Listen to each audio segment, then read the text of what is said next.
Grokipedia. Wikipedia's algorithmic twin, a new layer of narrative control and mainstream damage management. Grokipedia advertises itself as a cutting-edge knowledge repository, wielding advanced fact-checking and AI curation to deliver objective, reliable information. In reality, it is nothing more than Wikipedia with a fresh coat of institutional paint, an algorithmically optimized echo chamber for mainstream consensus, built to enforce boundaries rather than question them. Its core function is not the pursuit of truth, but the protection of the established order. In controversial domains, especially those involving government secrecy, whistleblowers, or existential paradigm shifts, this design is not just a limitation, it is a structural betrayal of open inquiry. The David Grusch UAP whistleblower case lays Grokipedia's true agenda bare.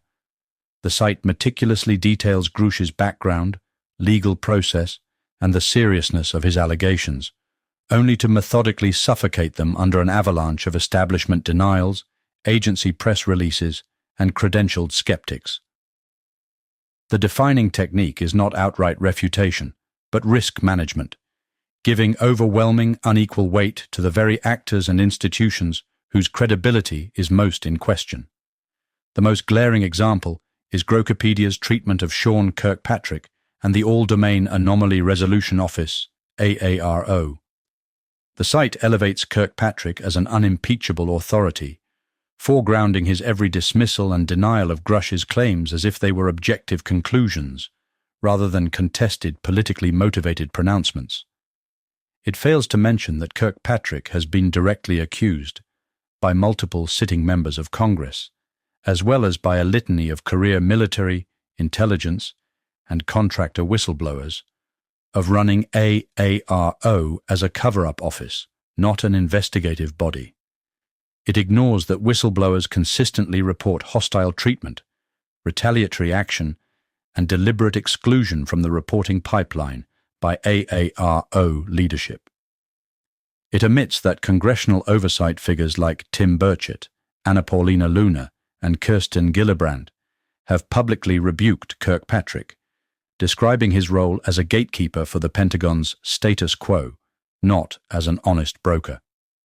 It conveniently avoids noting that every major whistleblower, from Navy pilots to senior intelligence analysts, describes an environment of intimidation, not transparency, a point that should utterly undermine Kirkpatrick's credibility as an independent evaluator. Instead, Grokipedia deploys Kirkpatrick's talking points, Pentagon press releases, and AARO's no evidence found boilerplate as the final word on the matter.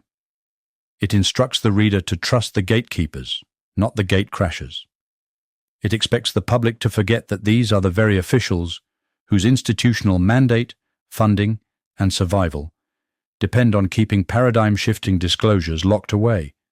This pattern is not limited to Kirkpatrick. Grokipedia's editorial process routinely lends credibility to the agencies, contractors, and oversight bodies whose records of deception, secrecy, and self-investigation are a matter of historical fact, while reducing whistleblower testimony, even when legally vetted and deemed credible and urgent by inspectors general, to hearsay and rumor. Whenever classified constraints prevent whistleblowers from releasing direct artifacts, Grokipedia treats the absence of public evidence not as a symptom of the cover-up, but as vindication of official denials. It never interrogates the incentives or power structures at play. It never asks why, if such claims are nonsense, so much energy is spent on neutralization, character assassination, and legal roadblocks. Perhaps most telling is Grokipedia's use of mental health smears and selective biographical detail to downplay the significance of whistleblower claims, without acknowledging that such tactics are themselves an established part of intelligence community retaliation, as documented in past government scandals. When Grusch's history of operational stress or personal trauma is invoked, it is done to cast aspersions, not to interrogate the pressures and reprisals that come with exposing institutional corruption. The result: Grokipedia is not a platform for skeptical inquiry, but for reputational laundering. Its fake neutral posture is a shield for the status quo, a bulwark against disruptive truth. It filters every claim, every controversy, through the same pipeline of empirical validation that is controlled by the very agencies being accused. Its epistemology is circular. The government is right because it says so.